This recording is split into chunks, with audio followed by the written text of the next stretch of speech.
C'est très impressionnant.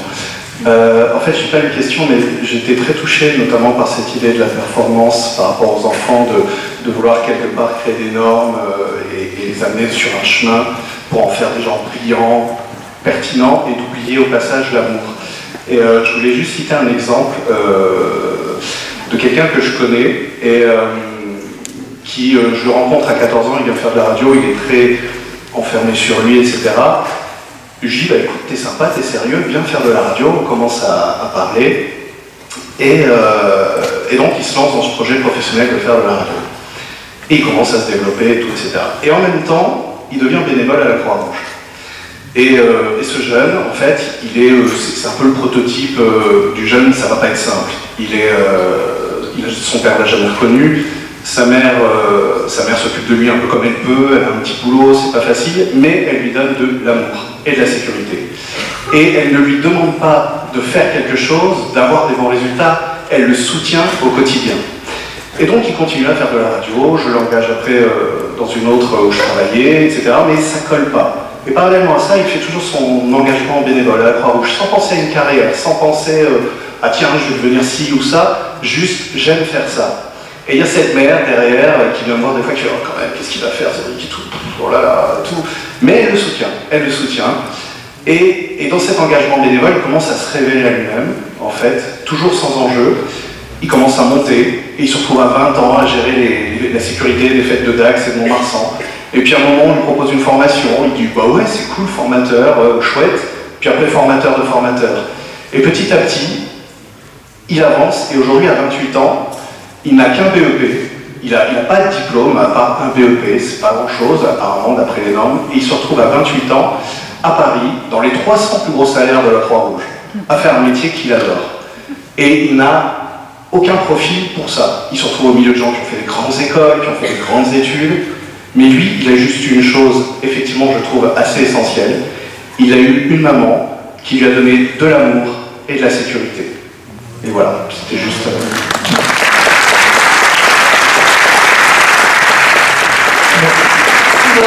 Merci de revenir sur cette question parce que je pense effectivement que l'éducation passe plus par l'amour que par la théologie, l'idée d'avoir un plan d'éducation qui va amener un but. Et du coup, j'étais un peu gêné par ce que disait Philippe, parce que la science n'est pas une réponse à l'éducation. Le mot science de l'éducation, pour moi, c'est une contradiction dans les termes, de même que jeu éducatif, ça ne marche pas. C'est une contradiction dans les termes. C'est-à-dire que vous ne pouvez pas à la fois être utilitariste et anti-utilitariste. Vous ne pouvez pas à la fois être dans la morale et dans la science. C'est pas possible. Et effectivement, ce que disait Philippe était sûrement tout à fait vrai, mais il disait si je fais ceci, cela, alors j'obtiendrai ceci, cela. C'est-à-dire on replace les actes éducatifs dans un effet de cause à conséquence et on cherche à contrôler les causes pour contrôler les conséquences, en fait. Et ce faisant, en fait, on cherche vraiment à réduire, à objectiviser et objectiver en fait l'éducation, de sorte effectivement à la rendre conforme sûrement à une note ou à un but en fait. Mais de même que le désœuvrement dit qu'il faut quelque part agir sans but, peut-être que un des secrets de l'éducation, en tout cas c'est une question pour moi philosophique majeure, c'est peut-être d'échapper à son but. En fait, et de laisser effectivement juste l'amour ajouté. Et ce que je voudrais dire, c'est que si on ne prend pas philosophiquement, sérieusement, la question de l'amour, on va vers les plus graves dérives en fait. Si on remplace l'amour par la science, c'est quelque chose dans l'éducation, notamment, c'est quelque chose qui ne va pas marcher. Et Husserl disait quelque chose de très important, c'est un monde de fait n'engendre qu'une humanité de fait. Et si vous faites tout sous l'égide de la science, et la science n'est pas la solution, en fait. La science est précisément le problème. Et si on ne sort pas de la science dans toutes les formes de discours, en particulier dans l'éducation, en disant il y a des sciences éducatives, je pense qu'on va aller juste vers une formation d'individus normalisés qui seront tous les mêmes, parce qu'à la fin, il n'y aura qu'une seule méthode scientifique pour élever les enfants. Donc sortons la science, sortons justement l'éducation de la science pour la rendre quelque chose d'autre qui pour moi serait plutôt moral-éthique. Effectivement, je pense qu'à la fin, ça peut fonctionner parfaitement.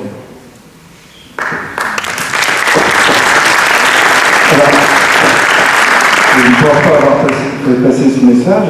Ce que je constate simplement, c'est que quand vous regardez un élève, s'il a une bonne relation avec son professeur, là, il apprend facilement. Donc la relation d'amour, elle est de fait dans l'éducation. Quand vous regardez les gens qui ont eu des mauvaises expériences en mathématiques, en physique, c'est généralement parce qu'il n'y a pas eu d'affinité entre l'élève et l'enseignant. Et ce qu'on voit même dans les couples, les deux critères qui font que les gens continuent à relationner en bonne relation, c'est un soutien inconditionnel, c'est ce qu'a eu ce jeune homme, un soutien inconditionnel et une attestation de ce qu'on vit. Et c'est une aventure humaine, l'éducation. Les sciences de l'éducation, d'ailleurs, sciences et éducation, c'est comme s'il y avait un modèle unique, donc on n'est pas en train de chercher une universalisme. Je pense que les gens doivent faire leur expérience, que montre l'école des loups, c'est qu'en faisant leur expérience, ils apprennent l'idée d'échec, on a peur de l'échec. Ce qui est intéressant, quand on demande un CV en français, on met que les réussites. Le CV, il est jeté à la poubelle sur les pays anglo-saxons parce qu'on considère qu'un parcours, il y a des échecs et il y a des réussites. Et c'est presque plus formateur d'avoir un échec qu'une réussite. Et quand vous regardez tous les grands mondes dans l'auto-entrepreneuriat ou l'entrepreneuriat aux États-Unis, ils ont tous commencé par des échecs.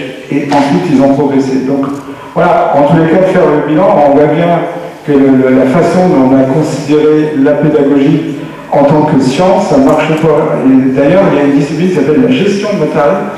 C'est Antoine de la Vérandrie, qui est un pédagogue, qui a beaucoup réfléchi sur les portes d'entrée d'un enfant. Il y a des gens, comme dans la PNL, qui sont kinesthésiques, il y en a d'autres qui sont visuels, d'autres qui sont auditifs. Il y en a qui ont une intelligence abstraite, d'autres qui ont une intelligence concrète. Il y a plein de portes d'entrée. Et la gestion mentale, c'est tenir compte de la façon dont le cerveau d'un enfant fonctionne, spécifiquement et singulièrement, et faire en sorte que l'enseignant ne lui propose pas son modèle de fonctionnement. Parce qu'on a eu en France des manuels pédagogiques qui ont été faits par des agrégés de mathématiques et qui ne sont pas à la portée des gens qui ont des difficultés. Voilà.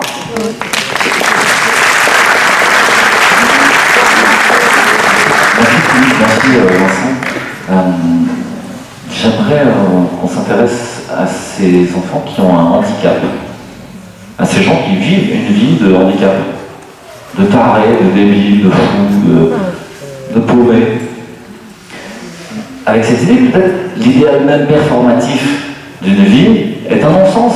C'est une volonté stratégique de contrôler et prédire une vie, d'avoir un idéal programmatique de l'existence. Je vais sélectionner ces gènes, je vais l'avorter s'il n'est pas comme il faut, je vais faire ensuite ce qu'il faut pour le rééduquer, car il est 10 et comme ci ou comme ça. Puis ensuite aller jusqu'à quoi? Au suicide assisté. Et toute la vie est programmée. La vie est une aventure farcie d'imprévus.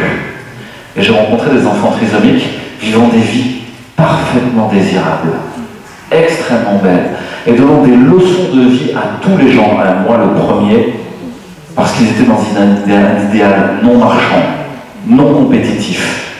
Certains, dès le départ, qu'ils perdraient au jeu auquel on allait jouer ensemble. Et pourtant, j'ai envie de jouer avec toi. Donnant de l'amour de manière inconditionnelle.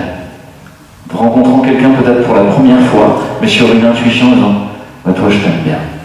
Et prenant dans les bras. Mais je crois que notre société a terriblement besoin de ces gens-là. Parce que si on n'a que des start-up soi-même, dans une start-up nation, dans un start-up world où tout le monde est performant, vous imaginez un monde entier peuplé de Macron. Quel cauchemar. Quel cauchemar.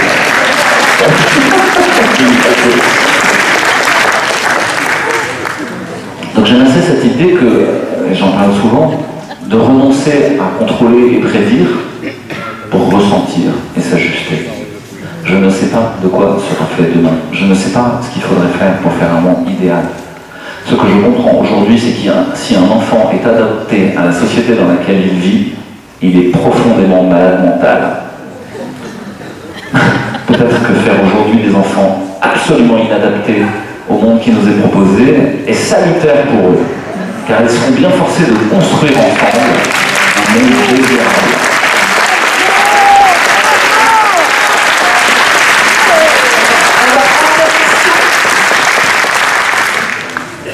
Oui, j'aimerais avoir le point de vue certains des intervenants, bien que les ayant déjà entendus sur ce sujet, de savoir quelle est la posture par rapport à que nous pouvons adopter et que nous pouvons, dans laquelle nous pouvons accompagner nos enfants face au transhumanisme, à l'intelligence artificielle, qui peuvent être des thèmes effrayants, et savoir quelle est la part de spiritualité qu'on peut, je ne veux pas dire opposer, mais mettre en face de ces nouveaux, de ces progrès, si on peut appeler ça progrès.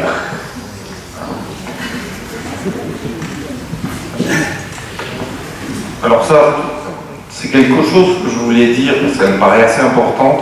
Je trouve que la 100e du CSI, je l'ai dit à Tristan, au début vous aurez l'impression que je réponds à côté, mais en fait vous verrez que c'est en plein dans le sujet. C'est-à-dire qu'avec Louis, on s'est posé la question, tu te souviens à Brive, quand tu disais, ils ont tous plus de 40 ans, la moyenne d'âge des gens, il n'y a pas assez de jeunes, etc. Et Louis, avec beaucoup de finesse, beaucoup de douceur, oui quoi,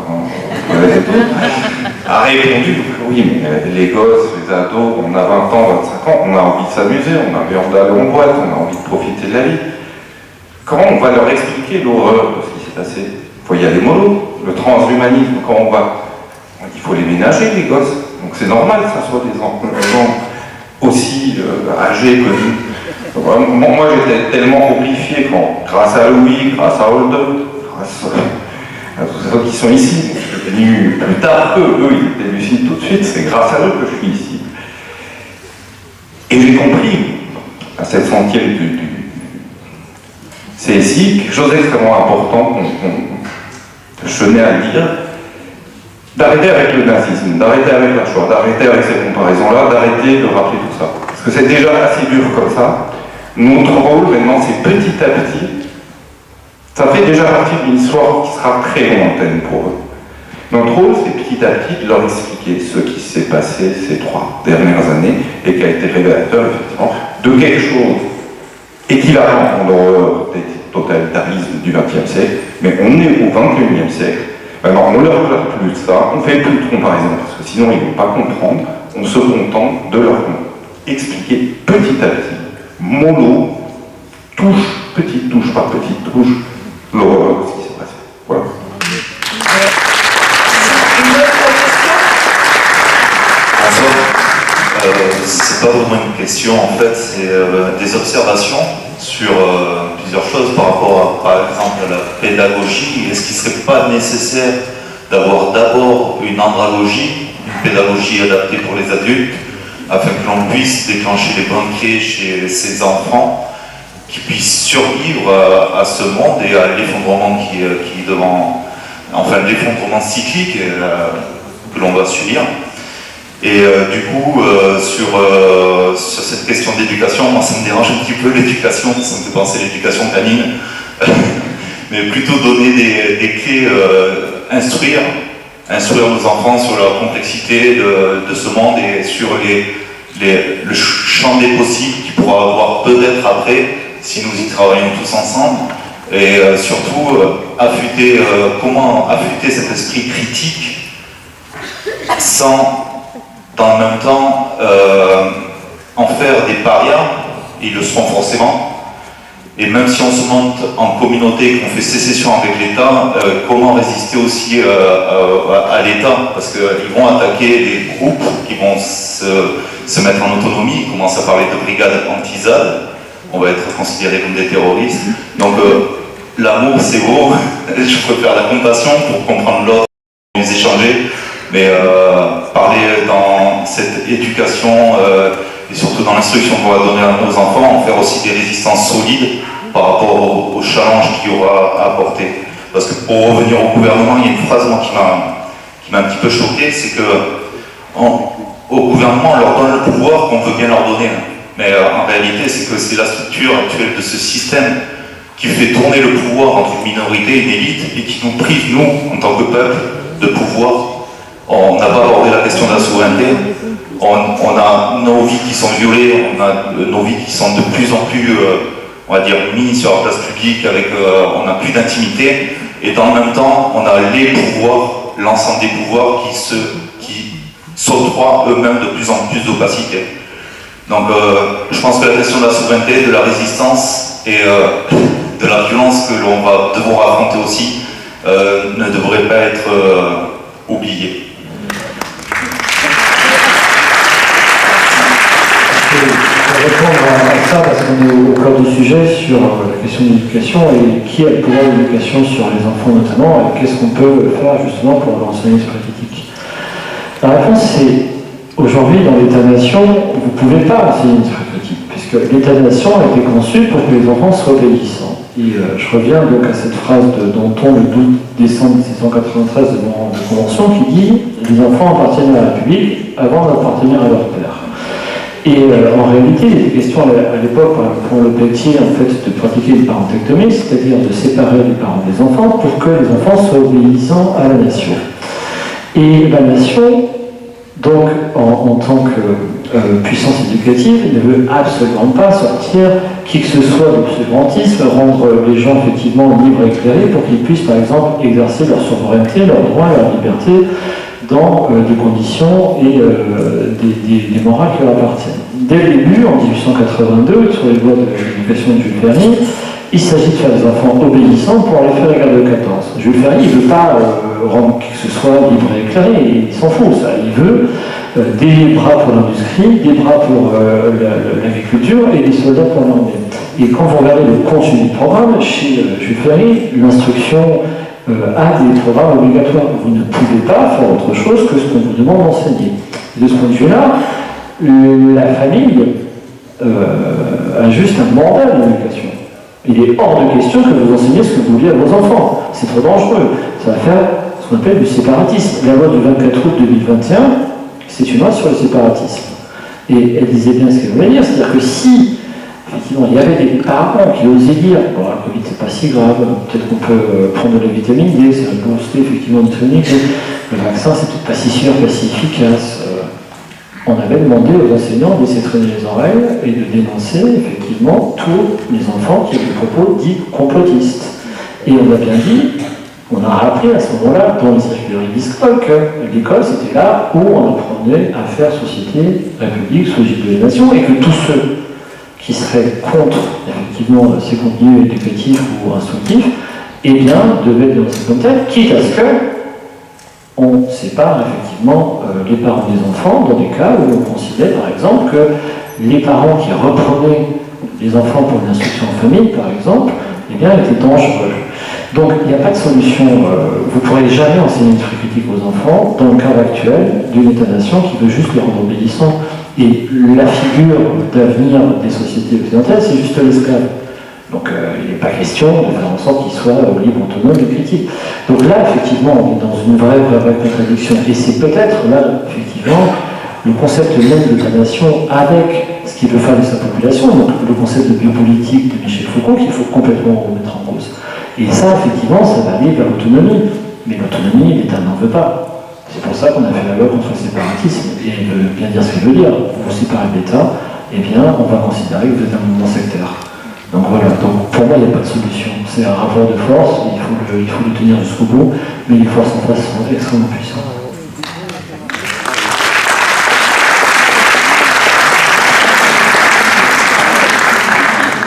Oui, le pouvoir qu'on veut bien leur donner, parce que finalement, on leur accorde beaucoup de pouvoir aussi sur nous-mêmes, sur nos enfants. Une ministre l'avait dit à l'Assemblée nationale, hein, ce ne sont pas les enfants des parents, ce sont les enfants de l'État ou de la République, je ne sais plus exactement sa tournure de phrase. Mais l'enjeu, en fait, il est là. C'est que les parents puissent conserver l'autorité parentale et aient conscience de ce qu'implique cette autorité parentale. On est dans un système qui prive les êtres humains de liberté, qui leur prive de pouvoir décisionnel, qui leur vole également, pourquoi pas, les élections. En tout cas, toute forme de souveraineté, alors que le but quand même de la Révolution française, c'était justement de soi-disant rendre les êtres humains libres et égaux en droit, et on en est absolument très loin. Donc je pense qu'il est important que les parents puissent soient conscients que c'est avant tout leur enfant. Ce ne sera jamais l'enfant d'Emmanuel Macron. Macron, il aura beau venir à Jarnac, il aura beau venir ailleurs pour aller prôner notamment la vaccination contre le HPV ou tout autre type de vaccin. Ce sont vos enfants. Et il vous appartient de décider pour eux. Voilà.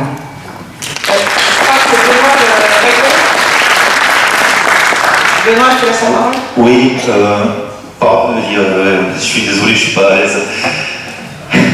Sur les pouvoirs, par rapport à ce que disait aussi Louis, de frapper la bête, blesser la bête, moi ce que j'identifie, par rapport à toute cette arnaque que l'on subit depuis la révolution, qui nous vend on faisait la démocratie, déclaration des droits de l'homme, alors que la PCIS a lui-même déclaré que la France n'est pas une démocratie, ne saurait l'être.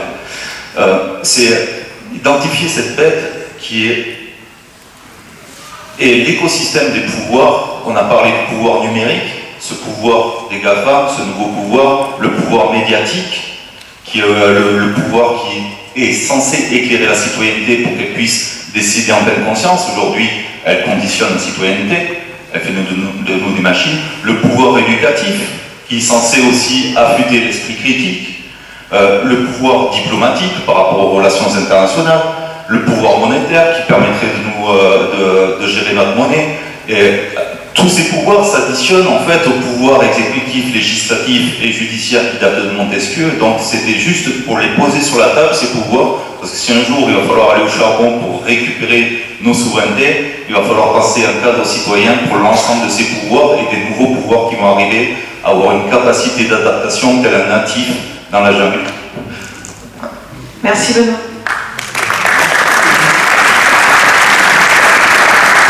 Peut-être on arrive doucement à la fin, mais il y a beaucoup de gens qui se demandent par où commencer. C'est tellement gros, le monstre est tellement immense. J'en vois qui voudraient s'asseoir au bord de la route. Non, nous sommes convoqués au combat. La vie ne va pas être simple. Personne n'a dit que c'était un long fleuve tranquille. Personne n'a dit qu'on allait se reposer, que tout allait bien se passer. Personne n'a jamais dit même que nos enfants seraient comme on avait envie qu'ils soient. D'ailleurs, ils ne le sont jamais. Enfin, voilà. Certains, peut-être un adolescent qui va traîner même chez eux longtemps, désormais. Le monstre nous tend les armes dont nous pouvons nous saisir. Il nous les tend, plus que ça, il nous les fout en pleine gueule. Les ateliers d'éducation à la vie relationnelle et sexuelle, c'est ça? Bon, on l'attrape ce truc. C'est important, la vie sexuelle et relationnelle, c'est important de parler d'amour. C'est des vrais sujets. Et on n'est pas obligé de laisser des associations militantes imposer de la pornographie aux enfants. On peut réinfiltrer le système, revenir dans le banal. C'est pas sur Twitter que ça se passe, c'est pas sur Facebook, nous ne sommes pas des homos Twitter. Nous ne sommes pas des petits oiseaux suspendus sur un fil en train de faire t'as vu, ou des vieux corses sur un banc en train de dire t'as vu. Non, nous sommes des homos favers, des humains qui font. Et il y a un vrai travail à faire. Et ce travail, il commence d'abord, avant même de vouloir aller en face, par souffler sur les braises, les réunir. Pour essayer de faire reprendre une envie, un désir, une poésie, une créativité, un art.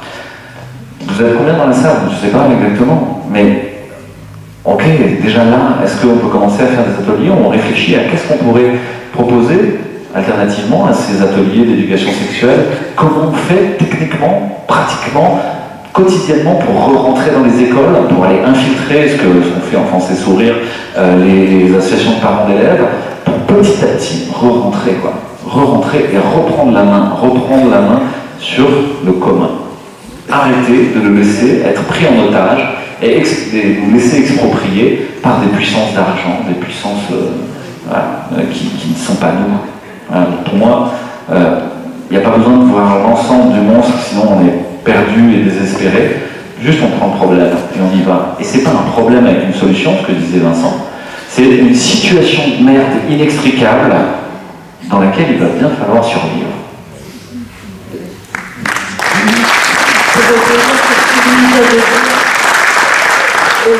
On est vraiment avide d'avoir des représentants de parents d'élèves. Donc si vous voulez venir nous voir, Maïté, on est vraiment en demande, en besoin, ou alors vraiment parlez-en autour de vous, des représentants de parents d'élèves.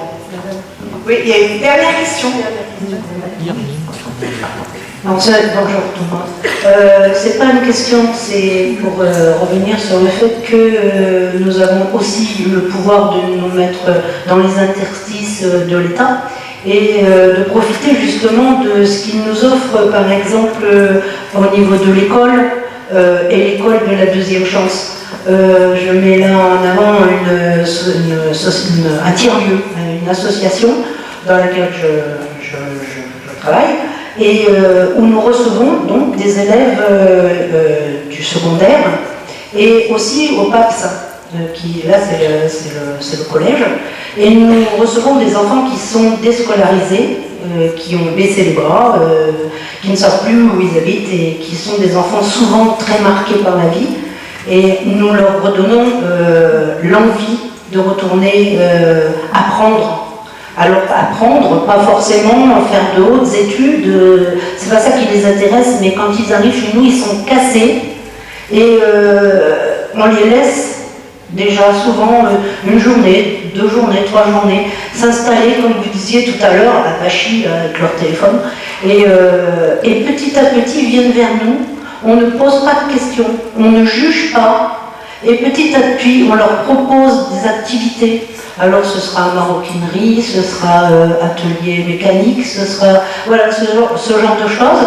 Et ils finissent par retourner à l'école et à reprendre des études et dans le lieu où ils ont vraiment envie d'être, dans la profession vers laquelle ils ont vraiment envie d'aller. Et pour le PAPS c'est pareil, ils sont plus jeunes, mais ils reprennent l'école parce qu'on leur redonne l'envie et le désir de communiquer avec les adultes déjà. Ils ont retrouvé confiance en eux et on leur apprend que par exemple ils sont doués avec leurs mains parce qu'on ne leur a jamais dit. Donc voilà, plein de choses comme ça. Donc je pense que chacun de nous peut faire ça et se servir de l'État justement pour arriver à ce genre de choses. Il faut aller contre l'État, mais pour les enfants. Voilà.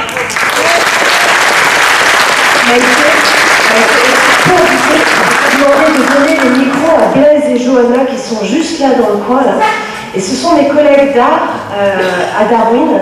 Et juste pour que Blaise, Johanna, vous parliez de ce que d'un truc que vous faites là-bas.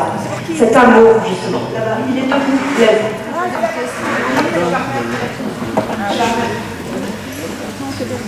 Pour moi c'est ça. C'est ça ce qu'on veut. C'est ce qu'il faut. Bonjour tout le monde. Merci Charlotte, je m'y attendais un peu, je ne sais pas pourquoi. Donc je suis avec mon épouse Johanna et nous sommes tous les deux profs d'art plastique.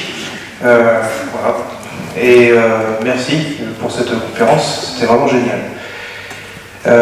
Pour répondre à ce que demande Charlotte, on va vous expliquer vite, très rapidement ce qu'on fait, notamment au lycée Edgar Morin à Darwin.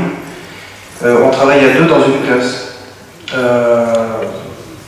Alors, je sais que tout très rapidement, la parenthèse de l'aspect financier, je vous le dis tout de suite, on est sur un seul poste. D'accord ? C'est-à-dire qu'en fait, il n'y en a qu'un seul qui est payé. Voilà. C'est madame. Moi, je suis le charlatan. Mais bref, de plaisanterie, ce qu'on fait, on écoute, on construit une safe space, comme disait monsieur. J'ai beaucoup aimé ce terme. Il va falloir que je réfléchisse sur beaucoup de sujets que vous avez dit parce que justement il y a encore beaucoup de progrès à faire, mais ce que ça nous apprend, ce qu'on a appris depuis qu'on est au lycée Edgar Morin, déjà, comment dirais-je, je vais reprendre un terme aussi qui a été dit, c'est que les élèves nous mettent, même je dirais plutôt les jeunes parce que j'aime pas tellement le terme élève, nous mettent en face de notre propre miroir. Et moi j'ai beaucoup appris avec ces élèves-là, qu'il y a quasiment tous sont en décrochage scolaire, c'est-à-dire qu'on va avoir des élèves qui sont 10 graphiques, 10 orthographiques, dyslexiques, HPI, HPE, j'en passe, c'est des meilleurs.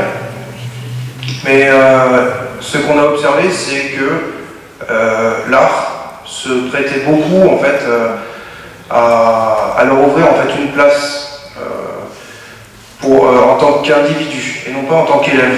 On a construit avec la direction cette distinction, c'est-à-dire il y a l'individu, le jeune, et il y a l'élève. Ce en quoi on croit, c'est que si l'individu ne va pas bien, l'élève il ne peut pas suivre.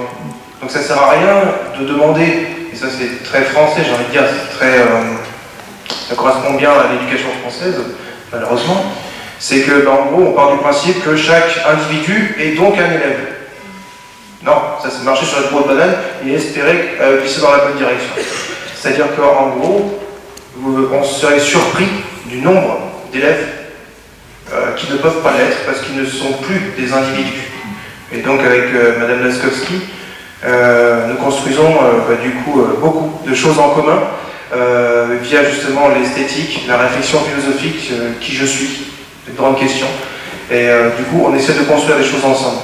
Voilà. Mais j'aimerais aussi terminer aussi juste une petite pensée. Moi j'essaie d'être plus optimiste que beaucoup de pessimisme que j'ai entendu là, mais c'est pas grave, c'est nécessaire, c'est pas tellement du pessimisme, mais bref, vous avez compris la nuance. Ce que je veux dire, c'est qu'il y a quand même quelque chose de positif. C'est que comme régulièrement, en fait, nécessairement, de par ma fonction, je me suis mis au mouvement des profs. Donc pour avoir un meilleur poste, avoir de meilleures heures et arrêter d'être baladé un peu partout, bref. Ce qui fait que fatalement, j'ai rencontré beaucoup d'établissements et j'ai beaucoup discuté, parce que je suis quelqu'un de bavard, je pense que vous avez commencé à remarquer, et j'aime beaucoup discuter avec la direction, j'aime beaucoup être sensible au projet d'établissement, et vous seriez énormément surpris des projets qui sont faits pour les élèves à besoins particuliers, les élèves aux intelligences différentes, les élèves avec des profils cognitifs particuliers, voilà, enfin bref, il n'y a pas 36 000 profils cognitifs, mais est-ce que, il y a une prise de conscience de la part des directeurs, il y a beaucoup de mise en commun entre le collège, le lycée, l'école primaire, etc. Des ponts en fait qui se font, et je trouve ça fabuleux. Donc j'aimerais quand même que chacun prenne conscience en fait, qu'il y a des projets en fait, qui se font pour les enfants, c'est-à-dire qu'en fait, le monstre dont on parle depuis tout à l'heure, en fait finalement il a déjà été attaqué depuis longtemps, même si en fait c'est un peu, j'ai envie de dire, en sous-marin. C'est-à-dire que les gens ne se rendent pas compte en fait du grossissement des choses qui grandissent. Et donc à travers l'art, la philosophie, et donc je ne sais plus le terme que j'avais beaucoup aimé, mais on va reparler avec Charlotte parce que ma mémoire me fait vite défaut. Bref, ce que je veux dire c'est que en remettant au cœur de notre travail d'enseignant le banal, du coup on construit beaucoup de choses. Donc rassurez-vous quand même, il y a des choses qui sont faites pour les jeunes et surtout pour les élèves qui ont besoin. Donc merci.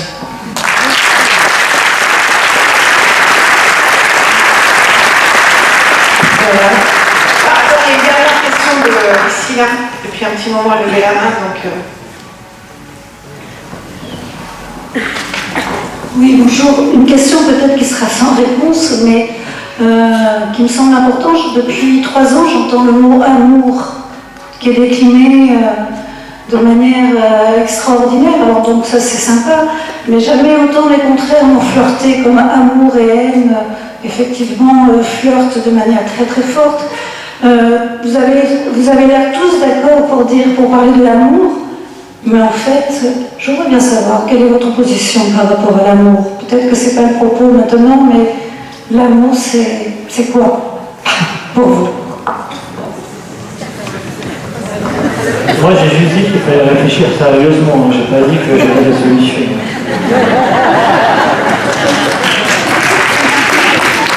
Je vais très brièvement, c'était une discussion, un petit entretien avec Jean-Luc Nancy.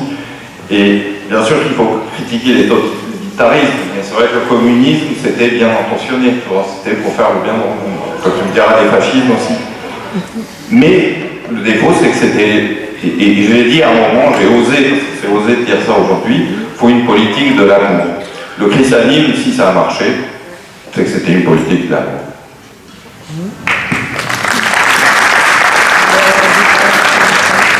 Alors, une petite anecdote, comment elle s'appelle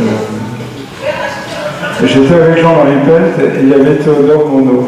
Et il était déprimé parce qu'il pensait que l'humanité elle avait raté sa mission parce qu'on n'a pas su incarner l'amour. Il nous disait, regardez ce thème, ça a donné des chansons, ça a donné des films, ça a donné des romans, des poèmes, mais on parle beaucoup de choses parce qu'on n'a pas su l'incarner. Effectivement, quand on regarde les témoignages des NDE, ils nous parlent d'un amour qui va bien au-delà de l'amour qu'on peut avoir pour ses enfants, pour sa femme, pour une femme, pour un homme. C'est un amour à dimension énorme. Et je crois que peut-être que dans cette période, on doit être rééduqué, vous avez raison madame, sur l'amour qu'on a. Qu'est-ce que c'est cette énergie mystérieuse dont Saint-Augustin disait « La meilleure façon de mesurer l'amour, c'est d'aimer sans mesure ».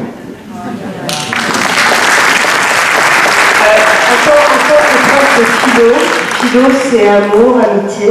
Donc en début d'année, quand je me présente, je dis que je suis prof d'amour.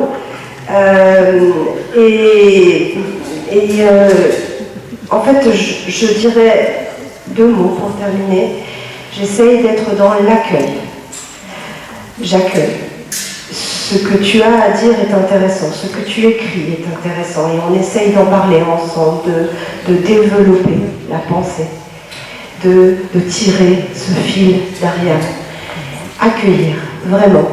Et je dis et redis cette parole de Spinoza dans l'éthique, c'est un peu mon credo, ne pas juger, mais comprendre. Cum prendere, prendre avec, ouvrir les bras, viens, je t'embrasse.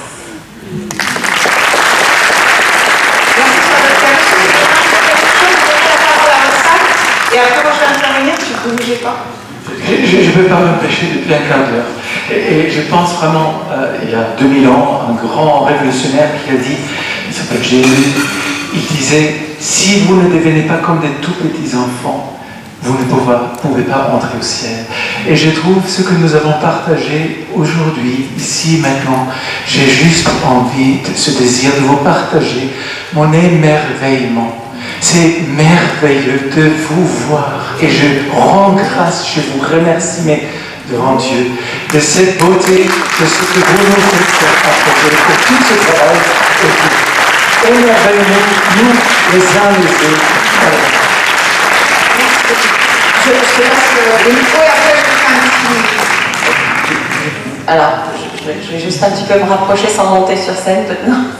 Je sais qu'il m'a dit, bon d'accord, allez, je monte sur scène, bonjour tout le monde. On avait là aussi, hein. Ah, il y avait des escaliers là. Je sais pas, j'ai vu des barres là-bas, en plus je fais de l'événementiel, si j'arrive pas à voir les escaliers. Bonjour tout le monde. Bonjour. Donc je suis Roxane, merci beaucoup. Je voulais d'abord dire que, voilà, en ayant des collectifs qui parlent des enfants, qui défendent la cause des enfants, je suis vraiment super contente d'être ici parce que Enfance et Sourires, vous avez fait un travail formidable et c'est vrai qu'on ne se parle pas souvent entre collectifs mais on devrait faire beaucoup plus souvent parce que bravo, voilà, vous avez fait un sujet, vous avez parlé d'un sujet, vous avez fait venir des intervenants géniaux et vraiment voilà, c'est à 1h30 de chez moi, je crois qu'on va se voir plus souvent quand même, voilà. Et bon, moi je suis venue pour vous parler d'une chose très précise. On a parlé d'infiltrer. On en est tous un peu là, je ne sais pas si vous vous êtes rendu compte. On a été beaucoup en opposition, on a beaucoup contesté et on cherche tous des solutions et c'est ce qu'on fait. J'en parlais dans mon intervention à Saintes. On passe à gauche, on passe à droite, on essaye de trouver des solutions pour que nos enfants soient bien, soient dans le bien-être. Et voilà, moi dans ma manière de vouloir avancer sur ce sujet, je me suis dit, il y a aussi les artistes, et on en parlait tout à l'heure, et il va falloir quand même qu'on aille les chercher. Et comment on va les chercher? Parce que si on fait que de l'entre-soi, on est d'accord, à un moment on commence à coincer. Donc on va créer un festival familial, grand public, engagé. Voilà, on met le mot engagé. Voilà. On va rester vague. C'est vague, parce que sinon, bien sûr, les communautés, bon, déjà que Ce festival dont je vais vous parler a lieu dans une commune où le maire est un maire résistant, qui s'est quand même engagé. Il y a eu, malgré tout, des complications pour avoir des autorisations parce que je l'organise avec monsieur Pierrick Thévenon, que vous connaissez tous, et qui a pris beaucoup de positions et qui, dans la région, tout le monde se méfie un peu de lui. Donc, comment on fait pour maintenant aller sur des points de convergence tous ensemble, même avec ceux qui n'étaient pas d'accord avec nous hier? Mais pour les enfants, il va falloir maintenant, je pense, qu'on trouve nos points de convergence. Parce qu'effectivement, il ne s'agit pas d'avoir raison, il s'agit qu'ils aillent bien. Et ça, c'est la vraie lutte. Donc, ce festival s'appelle Synartiste, donc S-Y-N, artiste au singulier, on l'a mis au singulier parce que c'est l'artistique. Synartiste, donc vous pouvez aller voir sur www.synartiste.com. Il a lieu le 8 juillet. Alors pourquoi le 8 juillet? C'est parce que c'est le lendemain des vacances scolaires. Et il a lieu dans les monts du Lyonnais, dans une ville qui s'appelle Larajas.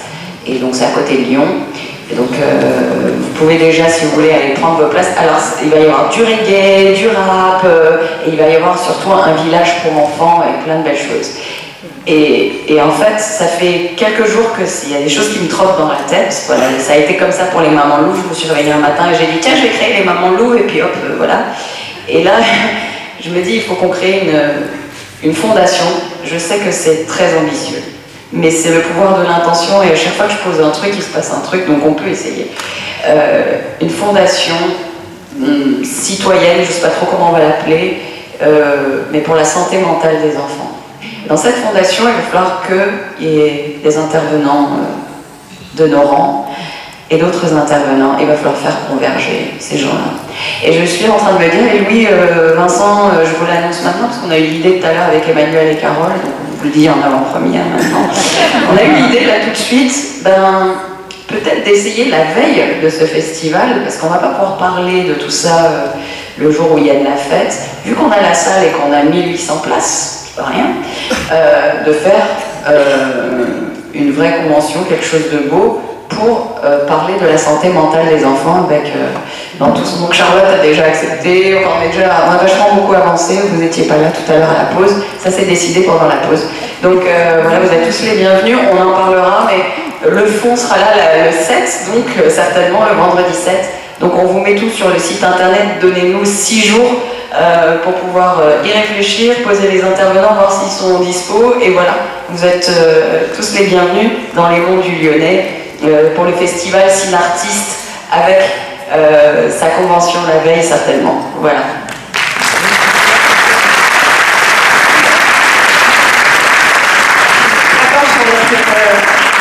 Alors aujourd'hui c'est un jour spécial, c'est un jour spécial pour quelqu'un de spécial, et on souhaitait tous lui souhaiter un très joyeux anniversaire. Bon anniversaire Charlotte. Joyeux anniversaire, joyeux anniversaire,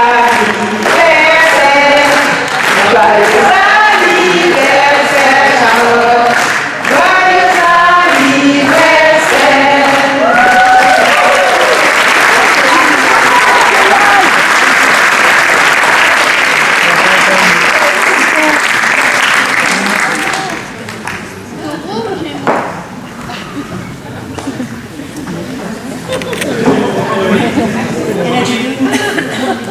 Ah oui, merci. Alors, ouais, heureusement que t'es là. Oh, elle a fait venir. On avait prévu Jean Do aujourd'hui, Jean-Dominique Michel, et comme vous avez pu le constater sur l'affiche, il n'était pas là. Donc on voulait aussi avoir une grande pensée du fond du cœur pour Jean-Dominique Michel, qui n'a pas pu être là parmi nous, pour des raisons familiales. Et voilà, on lui envoie, c'est le mot du jour, beaucoup d'amour. Et à vous aussi, surtout. Merci d'être venus.